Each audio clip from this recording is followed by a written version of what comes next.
Hey Chemistry, it's part 3 of our series on VSEPR theory. We're going to look at things that have larger steric numbers.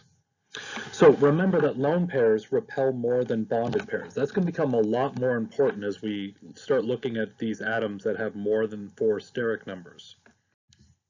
So as we were looking at this chart, we were able to look at molecules that have 0 lone pairs at either steric number 2, steric number 3, or steric number 4. We also looked at atoms that have steric number 4 with 1 lone pair, 2 lone pairs, and 3 lone pairs. Now, if you have steric number 4 with 4 lone pairs, you're a noble gas, which basically means you don't make any bonds at all. You're just a single atom. So that takes care of that. Now we're going to look at these guys down here with these higher steric numbers. So let's take a look at steric number 5 directions in space. The only way that you can do that is if you have at least 5 valence electrons, because you can never have more steric numbers, more directions in space, than you have number of valence electrons. So examples of things that have 5 valence electrons would be things like phosphorus and arsenic. Okay, so let's take a look at a molecule in which we have a steric number of 5. Phosphorus pentachloride, or PCl5. So in order to achieve this, something is going to have to break up the lone pair that phosphorus has, and that would be chlorine, because chlorine is highly electronegative.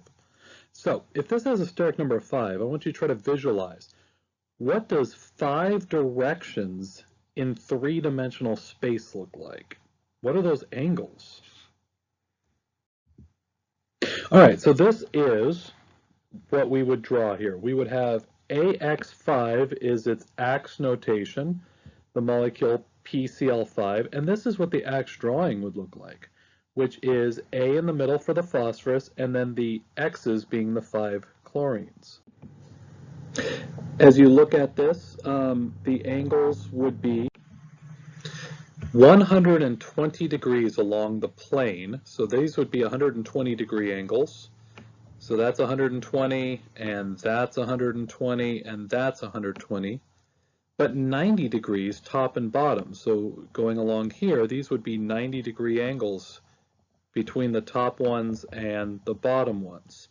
So that happens to be the shape that maximizes the distance of all of the atoms.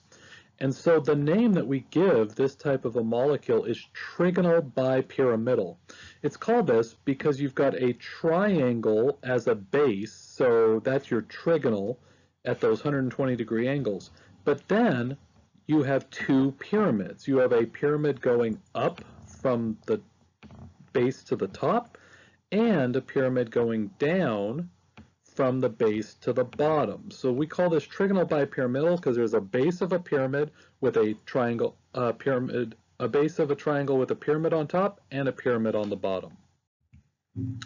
Okay, if we look at a molecule like SF040, you end up with also a steric number of 5. Now in this case, sulfur would have 2 lone pairs.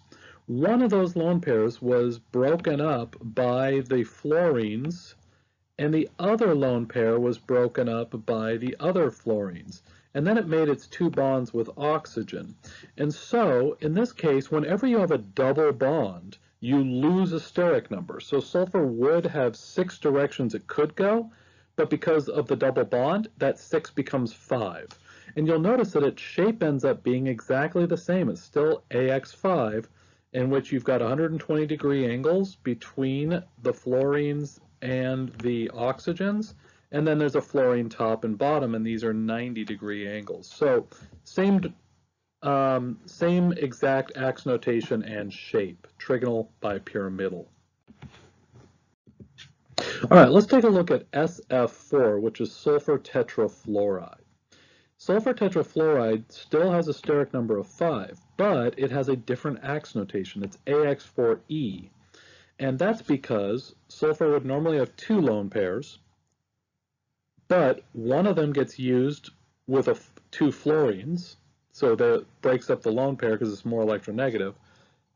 The other 2 normal bonds you go to the other fluorines, but there's still a lone pair remaining.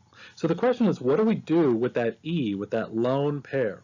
Well, remember the rule is that we need to place it in a location that maximizes its angle from other things, other lone pairs and other bonds.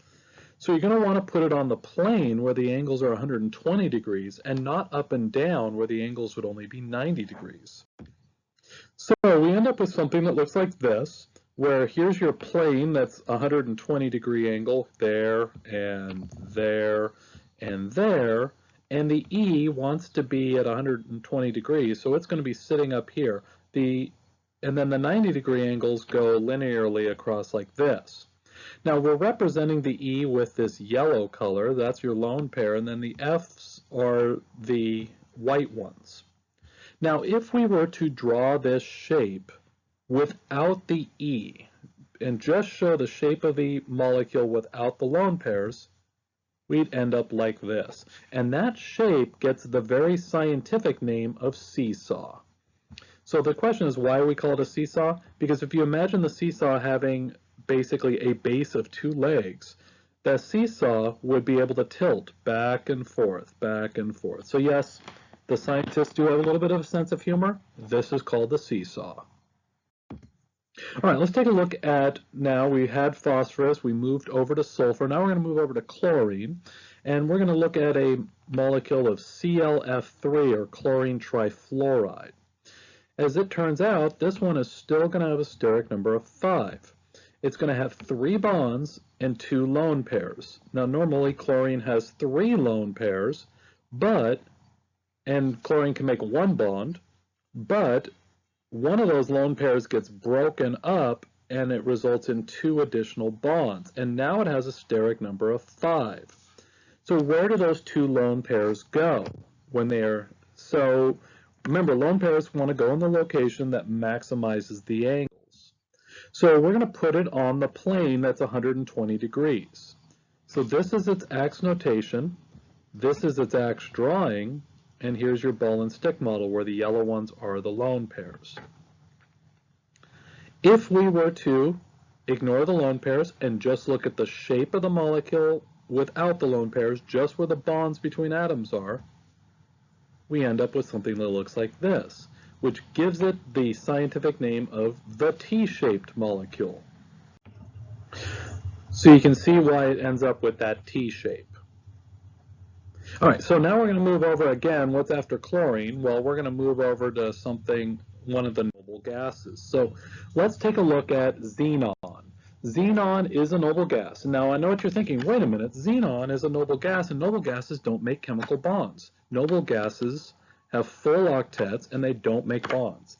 And that is true in nature. However, because fluorine is so highly electronegative, if you were to place xenon in an environment of pure fluorine under the right conditions, the fluorines can come in and break up the lone pairs of some of the noble gases, such as xenon, and force them to make bonds. You can have noble gas compounds. So in this case, we're going to end up with an ax notation of AX2E3. Normally, xenon would have 4 lone pairs and no bonds.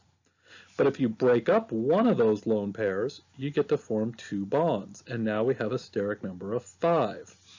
So 2 bonds, 3 lone pairs. So where is that, those 3 layers going to go? They're going to go on the plane. So we're going to end up with something that looks like this, 120 degree angles between each of the lone pairs.